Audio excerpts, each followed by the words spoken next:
देखिए ये भी जो मैथ है आप लोगों का यूपी एलटी जीआईसी का मैथ, ठीक है, ये पूरा मैथ यूपी एलटी जीआईसी का मैथ, यूपी एलटी जीआईसी का मैथ, ठीक है। तो ये आपको डिफरेंशियल इक्वेशन का मैथ है और इसी में थोड़ा सा जियोमेट्री घुसा दिया है, जियोमेट्री का कॉन्सेप्ट लेके आपको ये प्रॉब्लम सॉल्व करना होगा। देखिए ये प्रॉब्लम में दिया क्या हुआ है, चलिए क्या दिया, बोल रहे हैं the differential equation of a straight lines, एक स्ट्रेट लाइंस है उसका डिफरेंशियल इक्वेशन आपको निकालना है at a fix distance p from the origin. मतलब आपको बोला है एक डिफरेंशियल स्ट्रेट लाइन निकालो जिसका डिस्टेंस होता है फिक्स डिस्टेंस p, मतलब एक p फिक्स डिस्टेंस है फ्रॉम द ओरिजिन, अर्थात ओरिजिन से फिक्स डिस्टेंस है एक स्ट्रेट लाइन आपको दिया हुआ है, मतलब निकालना है और उसका डिफरेंशियल इक्वेशन निकालने के लिए बोला, उसका डिफरेंशियल इक्वेशन निकालने के लिए बोला। चलिए हम लोग जियोमेट्री का पिक्चर ड्रॉ करते हैं, देखते हैं जियोमेट्री के बारे में। मान के चलिए आपको एक स्ट्रेट लाइन ले लिया, चलिए हम एक आर्बिट्ररी स्ट्रेट लाइन मान लिया, जहां मान लिया y इज इक्वल टू, हम लोग जानते हैं y is equal to mx plus c, एक स्ट्रेट लाइन का इक्वेशन मान लीजिए y is equal to mx plus एक आर्बिट्ररी स्ट्रेट लाइन। अब मान लेता है कि ये होता है y is equal to mx वाला स्ट्रेट लाइन, ठीक है। और दिया क्या हुआ है, इसका ये जो इसका डिस्टेंस है, स्ट्रेट लाइन जो है इसे fix distance from the origin, मतलब ये जो डिस्टेंस है, ये जो ओरिजिन से डिस्टेंस है, ये जो ओरिजिन से डिस्टेंस है, ये डिस्टेंस हाफ टाइम p, मतलब ओरिजिन से ये वाला डिस्टेंस होता है फिक्स डिस्टेंस, ठीक है। तो हम लोग देखिए कोई भी पॉइंट, ओरिजिन मतलब क्या होता है 0 0 0, तो 0 0 पॉइंट से कोई भी स्ट्रेट लाइन का डिस्टेंस निकालिए तो डिस्टेंस ठीक हो। तो जो हम लोग क्या जानते हैं, डिस्टेंस निकाला फॉर्मूला लिखाइए, डिस्टेंस का फॉर्मूला बैठाइए एट 0 0 पॉइंट में, 0 0 पॉइंट में क्या होगा y का जगह में 0 बैठ जाएगा, होगा ना, तो 0 0 बैठेगा तो क्या होगा, ये हो जाएगा 0 minus 0 plus c under root of 1 plus m square. इसका मान क्या दिया हुआ है, इसका मान दिया हुआ है p, ठीक है, उसका मान p। तो बैठा लीजिए, इसको थोड़ा सा कैलकुलेशन करिए तो क्या हो जाएगा, c by root over of 1 plus m square बराबर क्या हो जाएगा, ठीक है। आप c बराबर क्या हो जाएगा, यहाँ पर c का जगह में बैठा दीजिए p into root over of 1 plus m square, ठीक है, c का जगह में बैठा दीजिए y प्लस m स्क्वायर। चलिए तो ये स्ट्रेट लाइन के इक्वेशन क्या हो जाएगा, y is equal to mx plus p into root over of 1 plus. देखिए यहाँ पर जो आपको डिफरेंशियल इक्वेशन बोला है, यहाँ पर आर्बिट्ररी कांस्टेंट कौन सा है बोलो तो, देखो यहाँ पर कहीं भी ना m का मान नहीं है, m है, यहाँ पर m है, देखो यहाँ पर m कोई नहीं है, मतलब आपको मान लेना होगा m ही होता है उसका आर्बिट्ररी कांस्टेंट। तो m को क्या करना है, ये आपको एक स्ट्रेट लाइन का इक्वेशन है, मतलब किसी तरह इस बार आपको m को स्ट्रेट इससे हटाना होगा। तो m से स्ट्रेट लाइन हम लोग डिफरेंशियल इक्वेशन करते हैं, चलिए डिफरेंशियल कीजिए, तो ये क्या हो जाएगा dy dx बराबर क्या होगा बोलो, इसका m हो जाएगा और एक कांस्टेंट है 0, मतलब आप बोलना चाहते हैं जो dy dx का मतलब होता है अर्थात m इज इक्वल टू हो जाएगा y dx। चलिए m का मान बैठा दीजिए, ये जो एक नंबर है ना, एक नंबर में m का मान बैठा दीजिए, हो जाएगा वो जो इक्वेशन है वही आपको हो जाएगा, m का मान बैठा दीजिए। देखिए m का मान बैठाएंगे तो क्या होगा, m का मान y डैश बैठा दीजिए, तो ये हो जाएगा y minus y dash into x, देखिए a y equal to mx plus a plus p into under root of 1 plus y dash का स्क्वायर, 1 प्लस y डैश का स्क्वायर, ठीक है। तो चलिए इसको थोड़ा सा और कैलकुलेशन कर लीजिए, y minus x y dash is equal to क्या हो जाएगा p under root of 1 plus y dash का स्क्वायर, ठीक है। इसको होल स्क्वायर कर दीजिए दोनों तरफ होल स्क्वायर करने क्या होगा, y minus x y dash का होल स्क्वायर इस इक्वल टू क्या हो जाएगा, चलो इसको होल स्क्वायर कर दो तो देखो ये क्या हो जाएगा, y minus X Y dash का होल स्क्वायर करेंगे तो क्या होगा p square plus 1 plus y dash का स्क्वायर, अर्थात यही होता है वो जो डिफरेंशियल इक्वेशन। यहाँ पर मैच ख्याल लीजिए कौन सा ऑप्शन में, देखिए वहां पर x dash minus Y same ही है क्योंकि इसको आगे कीजिए उसको परे कीजिए सेम है, तो y minus X Y dash का whole square, y minus X Y dash का whole square p square into 1 plus y। देखिए आपको यहाँ पर ऑप्शन ए में मैच खा रहा है, ऑप्शन ए में ये क्या हो रहा है, ऑप्शन ए जो ऑप्शन है, ऑप्शन ए में पूरा पूरी मैच कर रहा है, मतलब आपका आंसर कौन सा हो गया, ए वाला हो गया। X Y dash minus Y तार whole square is equal to P square बटा 1 प्लस वाई डैश तार होल स्क्वायर। देखिए ये डिफरेंशियल इक्वेशन का मैथ है और स्ट्रेट लाइन उसी से थोड़ा सा जियोमेट्रिक का कॉन्सेप्ट दिया हुआ है। ठीक है, चलिए नेक्स्ट मैथ की तरफ से चलते हैं।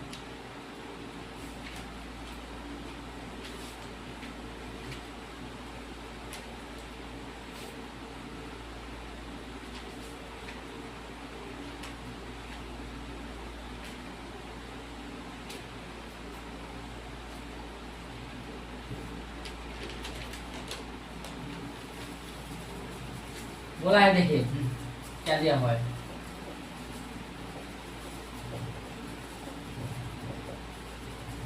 the solution of the differential equation, the solution of the differential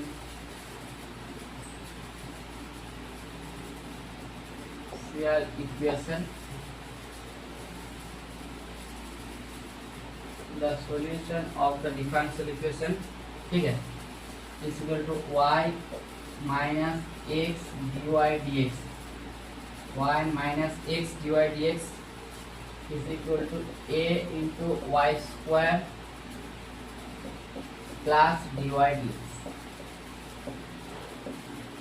ठीक है, तो a बराबर क्या हो जाएगा, ऑप्शन ए में दिया हुआ है, इसका सॉल्यूशन क्या होगा, x प्लस a, ठीक है, into 1 minus A Y is equal क्या हो जाएगा, सी वाई। ठीक है, ऑप्शन बी में दिया हुआ है x plus a into 1 plus A Y is equal to दिया हुआ है सी इंटू वाई। ठीक है, ऑप्शन सी में दिया हुआ है x plus a into 1 plus A Y is equal to है सी एक्स। ऑप्शन डी में दिया हुआ है y plus a into 1 plus C X is equal to,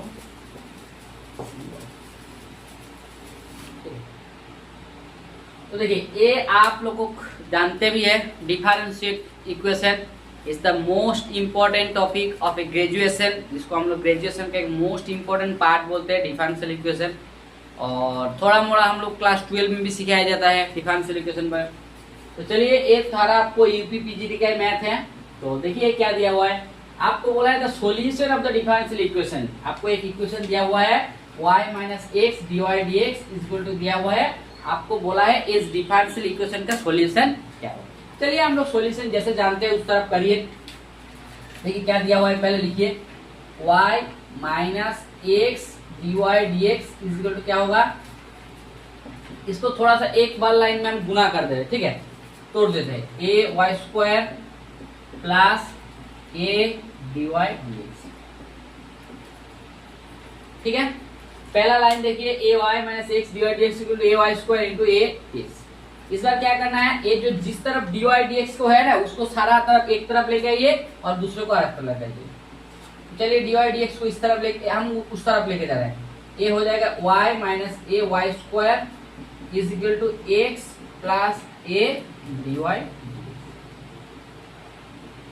ठीक है, तो ये जो y का जो पार्ट है y का तरफ से कीजिए और x का जो पार्ट है x का तरफ से कीजिए, तो क्या हो जाएगा, तो ये dx को इस साइड में कर दो, ये हो जाएगा dx by X plus A equal to हो जाएगा dy बटा y into A Y square.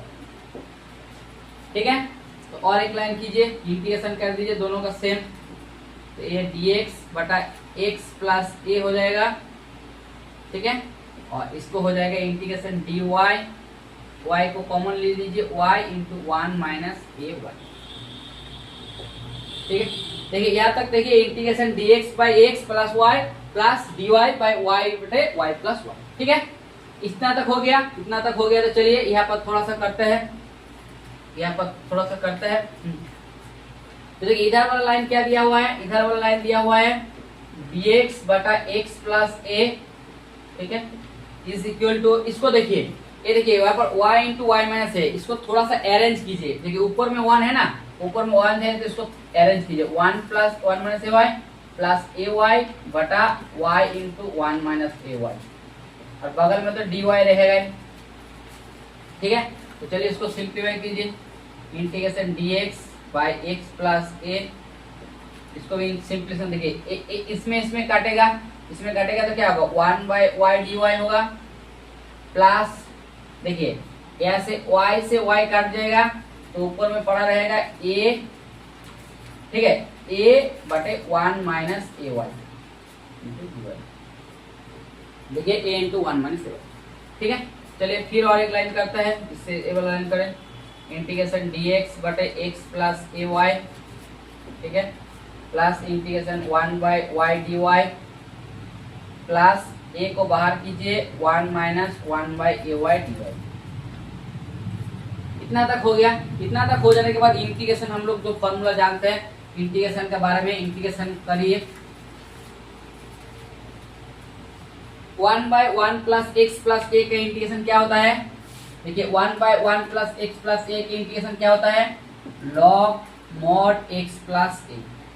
ठीक है, इसको तो 1 बाय वाई का क्या हो जाएगा, ये हो जाएगा लॉग मॉड वाई। देखिए यहाँ पर, देखिए यहाँ पर 1 माइनस 1 बाई ए को 1 माइनस ए वाई को जेड मान लीजिए तो आएगा minus A D Y is equal to D Z.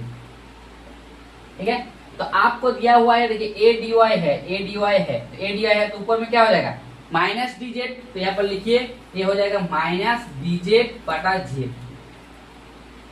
ठीक है, प्लस सी दे दीजिए, तो यहाँ पर और एक लाइन करिए तो क्या होगा, log mod X plus A is equal to log mod A minus, देखिए ए हो गया मतलब ए लॉग मॉड जेड हो जाएगा। हम जेड का मान एक मान में बैठा दे रहे हैं, वो 1 माइनस ए वाई प्लस सी, इसको लॉग सी मान लेते हैं, इसको लॉग सी वन मान लेते हैं। चलिए ठीक है, ये सी वन मानिए, लॉग सी मानिए।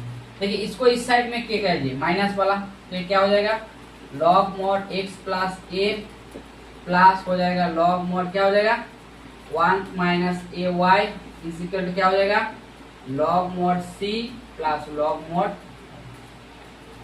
लॉग का प्रॉपर्टी का काम लीजिए, लॉग का प्रॉपर्टी लीजिए, क्या होगा लॉग का क्या होता है, लॉग का जोड़ मतलब लॉग को गुना, इसका मतलब हो जाएगा log of x plus A into हो जाएगा 1 माइनस ए वाई। ठीक है, यहाँ पर भी हो जाएगा लॉग सी इंटू वाई, दोनों साइड में लॉग काट जाएगा, लॉग काट दीजिए, तो x plus A into 1 minus A Y is equal क्या हो जाएगा सी इंटू वाई। यही आपका आंसर है। देखिए कौन सा ऑप्शन में दिया हुआ है x plus A into 1 minus ए बटा सी। देखिए x plus A into 1 minus A Y, 1 minus A Y into C Y. देखिए ऑप्शन ए में देख लीजिए, मतलब x ऑप्शन ए में क्या दिया हुआ है, देखिए x plus A 1 minus A Y, 1 minus A Y into equal to C Y. So A वाला ऑप्शन देखिए, ए वाला देखिए x plus A into 1 minus A Y into C Y. So ये होता है ऑप्शन ए होचे, तो आप बोल सकते हैं यह इसका ऑप्शन ए होगा इसका आंसर, ऑप्शन ए हो जाएगा इसका आंसर। ठीक है, ये डिफरेंशियल इक्वेशन का प्रॉब्लम है, अच्छा सॉल्यूशन भी। ठीक है, चलिए नेक्स्ट मैथ की तरफ चलते हैं।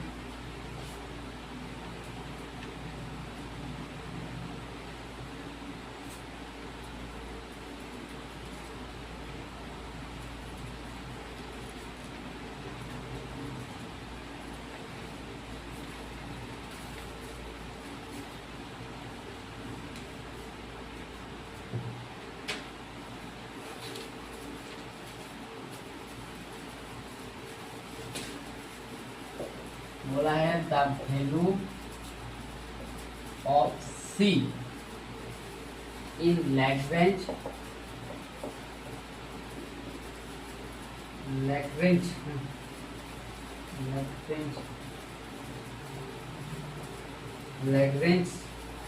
Mean value theorem, mean value theorem. ठीक है, mean value theorem for F of X equal to दिया हुआ है एक्स इंटू एक्स माइनस 1। ठीक है, इन क्लोज इंटरवल 1,2।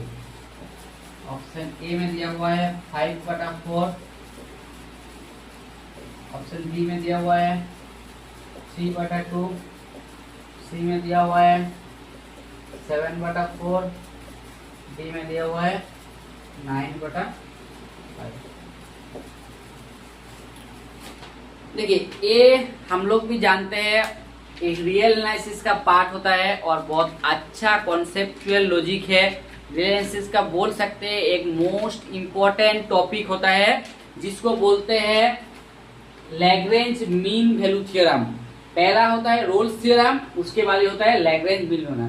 आपको शॉर्ट में इसको बोल सकते हैं LMVT, Lagrange mean value theorem, जिसको लैग्रेंज मीन वैल्यू थ्योरम। ठीक है, लैग्रेंज मीन वैल्यू थ्योरम का एक बहुत अच्छा कॉन्सेप्ट है। तो उसका पहले देखिए terms, Lagrange mean value theorem हर फंक्शन सेटिस्फाई नहीं करते, उसके लिए थोड़ा सा टर्म्स एंड कंडीशन है। ठीक है, चलिए ये कैसा टर्म्स एंड कंडीशन है। आपको एक फंक्शन दिया हुआ है एफ ऑफ एक्स, एक फंक्शन दिया रहेगा और एक रेंज दिया रहेगा, आपको डोमेन दिया रहेगा एक और ए फंक्शन। ए जो एफ ऑफ एक्स है ना, ये लैग्रेंज मीन है, मतलब LMVT सेटिस्फाई तभी करेगा जब A F of x continuous होगा, ऑन क्लोज इंटरवल ए। ठीक है, और F of x is differentiable होगा, अर्थात डिफरेंशिएबल होगा ऑन ओपन इंटरवल। अर्थात ए जो फंक्शन है एफ ऑफ एक्स जब कॉन्टिन्यूअस होगा क्लोज इंटरवल ए कोमा बी में, और एफ ऑफ एक्स जब डिफरेंशिएबल होगा और ओपन इंटरवल ए कोमा बी में, तब लैग्रेंज थ्योरम मतलब LMVT एक गारंटी दे रहा है कि हम तुमको एक सी मिला के दे देंगे, सी जिसको ए कोमा बी का अंदर में रहेगा, ओपन ए बी का अंदर में रहेगा, सच दैट बोल रहे ऐसा मिलेगा, सच दैट एफ डैश ए जो सी होता है ना, ये जो एफ डैश सी, इसका वैल्यू होगा F of B minus F of A बटा बी माइनस। यही होता है LMVT थ्योरम, अर्थात लैग्रेंज मीन वैल्यू थ्योरम। तुमको क्या बोला है, देखो तुम लोग क्या बोला है, एक सी का मान निकालने के लिए बोला है, the value of the C in a Lagrange LMVT theorem, मतलब लैग्रेंज मीन वैल्यू थ्योरम में आप सी का मान निकालो, जहां पर आपको एफ ऑफ एक्स का मान दिया हुआ है x इंटू एक्स माइनस 1 और डोमेन दिया हुआ है क्लोज इंटरवल। निकाल लीजिए सेम फॉर्मूला। देखिए एफ ऑफ एक्स क्या दिया हुआ है, x इंटू एक्स माइनस 1 को क्या है क्लोज इंटरवल 1 को मत। देखिए x into x minus function is एक पोलिनोमियल फंक्शन, और पोलिनोमियल फंक्शन होता है एवरीवेयर कंटीन्यूअस हो जाता है, इसमें कोई दिक्कत नहीं होता है। ठीक है, और ये जो एफ ऑफ एक्स है मतलब ए वाला फंक्शन, इसमें कंटीन्यूअस भी है, ठीक है, और इसमें डिफरेंशियल भी है, कोई दिक्कत नहीं है हमको, डिफरेंशियल नहीं। तो अब क्या बोल रहे हैं, एक सी मिलेगा, यहाँ पर क्या एफ डैश सी का वैल्यू क्या हो जाएगा, एफ ऑफ बी का मतलब क्या होगा, F of 2 minus F of 1 बटे 2 माइनस 1। ठीक है, तो एफ ऑफ 2 का मान क्या होगा, देखो बेटा 2 इंटू 2 माइनस 1 मतलब 2 होगा, एफ ऑफ 1 का मान वैल्यू होंगे 0 बाई 2 माइनस 1, तो क्या होगा इसका मतलब 2। यहाँ पर एफ डैश एक्स का मान निकालो, क्या होगा, देखो एफ डैश एक्स, इसके बाद देखो एफ ऑफ एक्स क्या होगा, एक्स स्क्वायर माइनस एक्स, तो एफ डैश एक्स क्या होगा 2x माइनस 1। ठीक है, तब एफ डैश सी क्या होगा 2c माइनस 1। तो बैठा दीजिए, तो एफ डैश सी का मान क्या होता है, एफ डैश सी का मान हो जाएगा 2। इसका मतलब आप बोलना चाहते हैं एफ डैश सी जो होता है। ठीक है, चलिए एफ डैश सी का क्या होगा, दिया हुआ है एफ डैश सी का वैल्यू दिया हुआ है क्या 2, और एफ डैश सी का मान क्या है 2c माइनस 1, इसका मान क्या दिया हुआ है 2। इससे क्या होगा 2c का मान क्या होगा 3, c का मान क्या होगा, देखिए आपको निकालने के लिए बोला द वैल्यू ऑफ द सी, सी का मान क्या होगा, सी का मान क्या हो गया, the value of the C in Lagrange mean value theorem, तो वैल्यू ऑफ द सी क्या हो जाएगा, तो सी का मान हो गया 3/2। ऑप्शन में दिया हुआ है 5/4, तो नहीं होगा। ऑप्शन बी में दिया हुआ है देखिए 3/2, तो आपको हो गया ये 3/2, 7/4 नहीं होगा, 9/5 नहीं होगा, सो क्या हो जाएगा 3/2। So option B is the, ठीक है। चलिए नेक्स्ट मैथ की तरफ चलते हैं। नेक्स्ट मैथ के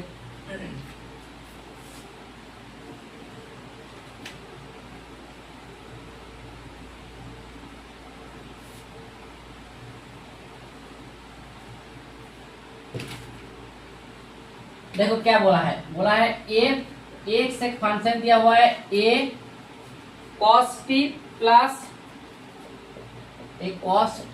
प्लस टी sin t, ठीक है। और y एक बोला है a sin t minus t cos, ठीक है। x इक्वल टू बोला है a cos t plus t sin t, y equal to बोला है a sin t। आपको निकालने के लिए बोला जो d2y dx² का मान क्या होगा, ठीक है। ऑप्शन ए में आपको दिया हुआ है t by a sec cube t। Option B में दिया हुआ है आपको at into sec cube t. Option C में दिया हुआ है 1 by a sec cube t by t. Option D में है a sec cube t by t. ए भी आप लोगों का डेरिवेटिव का एक प्रॉब्लम दिया हुआ है, बट ए डेरिवेटिव में जैसे एक्स जैसा फंक्शन है उस तरफ नहीं है, बट ए डेरिवेटिव में क्या हुआ है, टी एक फंक्शन को घुसा दिया, मतलब टी एक जो है उसको पैरामीटर मान के चले, टी एक पैरामीटर है, पैरामीटर घुसा दिया, उसके बाद आपको बोला dy dx करो। ये सिंपल है, इसमें कोई लॉजिक नहीं है। चलिए जो आप मान के चलिए टी पैरामीटर है तो हम टी के रेस्पेक्ट में डेरिवेटिव करेंगे, क्या दिक्कत है, कोई दिक्कत नहीं है। चलिए करते रहिए। एक्स इक्वल टू क्या दिया हुआ है a cos t plus T sine. यहाँ पर पैरामीटर कितना है, t है, इसलिए t के रेस्पेक्ट में आपको डेरिवेटिव करना पड़ेगा। तो कीजिए dx dt, a आपका कांस्टेंट है, a को बाहर निकाले, cos t का डेरिवेटिव क्या होता है माइनस साइन। देखिए ये प्रोडक्ट फॉर्म में है, u वाला u इंटू v वाला फॉर्मूला होता है, और आप लोग जानते भी u और v वाला डेरिवेटिव क्या होता है, u v वाला क्या होता है, पहले u को रखना है v का डेरिवेटिव क्या होगा cos t, उसके बाद v को रखना है u का डेरिवेटिव, ठीक है। देखिए यहाँ पर प्लस साइन टी, यहाँ पर माइनस साइन टी, क्या हो जाएगा कट जाएगा। तो आपको पढ़ा क्या हुआ है a t cos t, dx dt बराबर हो गया a t cos। फिर से dy dt निकाल लीजिए, क्या होगा, देखिए dy dt क्या हो जाएगा, y बराबर क्या दिया हुआ है a sin t minus t cos। Same है, कुछ नहीं है, तो dy dt क्या हो जाएगा, dy dt सेम, a को बाहर कीजिए, sin t का डेरिवेटिव होगा cos t, ठीक है। ये माइनस है तो इसका डेरिवेटिव कीजिए माइनस t, पहले u को रखिए, चलिए cos t को रखिए cos t इंटू t का डेरिवेटिव 1, ठीक है, प्लस होता है इसलिए माइनस हो जाएगा, ये हो जाएगा t, और cos t का डेरिवेटिव होता है sin t sin t, ठीक है। यहाँ पर प्लस cos t है, माइनस cos t काट जाएगा, ठीक है। और यहाँ पर देखिए a माइनस माइनस में प्लस होता है a t sin t, dy, ठीक है। देखिए आपको dy dt का मान मिल गया और dx dt का मिल गया, दोनों का जब मान मिल गया, हम लोग ये भी जानते हैं dy dx बराबर क्या होता है dy dx, जो आप लिख सकते हैं, इसको लिख सकते हैं dy dt divided by dx dt, ठीक है, dy dt बटे dx dt। तो dy dt का मान बैठा दीजिए, dy dt का क्या होता है a t sin t, और dx dt का a t cos t, अर्थात a t cos t, a t ऐसी काट जाएगा, sin t बाई dy क्या होता है tan। इसका मतलब आपको हो गया, देखिए आपको क्या हो गया, हो क्या गया, हो के देखिए जो हुआ है वो लिखिए, आपका हो गया जो dy dx का मान होता है, क्या हुआ, dx dy का मान होता है आपका dx by dy का क्या मान होता है, dx by dy हो गया tan of t। ठीक है, आपको निकालने के लिए क्या बोला, dy dx, फिर से और एक बार डेरिवेटिव कीजिए, d dx of dy dx, ठीक है, is equal to dy dx is equal to tan। देखिए यहाँ पर x का रेस्पेक्ट में डेरिवेटिव है, आपको पैरामीटर क्या दिया हुआ है, t दिया हुआ है, इसे t के रेस्पेक्ट में डेरिवेटिव करना होगा, तो t के रेस्पेक्ट में डेरिवेटिव करेंगे तो क्या होगा, बोलो, t के रेस्पेक्ट में डेरिवेटिव करेंगे तो आपको ये पर लिखना होगा d of dt tan t into dt dx। d dt of tan t क्या होता है, sec स्क्वायर, और dt dx का क्या मान हुआ था, तो देखो dt dx का क्या मान हुआ था, dt देखो यहाँ पर दिया हो जाएगा dx dt का मान at cos t है, तो dt dx का क्या हो जाएगा, dt dx का हो जाएगा 1 by at cos t। ठीक है, ऑपोजिट है तो इसका मान बैठा दीजिए, ये आपका हो गया sec square t, 1 by cos t क्या होता है, 1 by cos t क्या हो जाता है, 1 by cos t का मान हो जाता है sec t, और नीचे हो गया at, तो इसका मान क्या हो गया, गुना कर दीजिए, ये हो गया sec क्यूब बाय, तो देखिए d2y by dx स्क्वायर का क्या मान हो गया, d2y by dx स्क्वायर का क्या मान हो गया, तो देखो d2y by dx स्क्वायर का मान हो गया sec क्यूब t बटा at, अर्थात क्या होगा, देखो ऑप्शन में s t sec cube t by a, at sec cube t a भी नहीं है, a भी नहीं है, देखिए a sec क्यूब t बटा at, sec क्यूब t बटा at, तो ऑप्शन आपका कौन सा हो गया, ऑप्शन सी था। ठीक है, ये प्रीवियस ईयर का सॉल्व पेपर है, सॉल्यूशन भी आप कर दिया, बहुत अच्छे से कर दिया, बहुत इजी तरीके से भी कर दिया, बहुत जो आप कर सकते हैं, आसानी से कर सकते हैं। ठीक है, ठीक है, वीडियो अच्छा लगे तो प्लीज चैनल को लाइक, सब्सक्राइबर और शेयर कर दीजिए।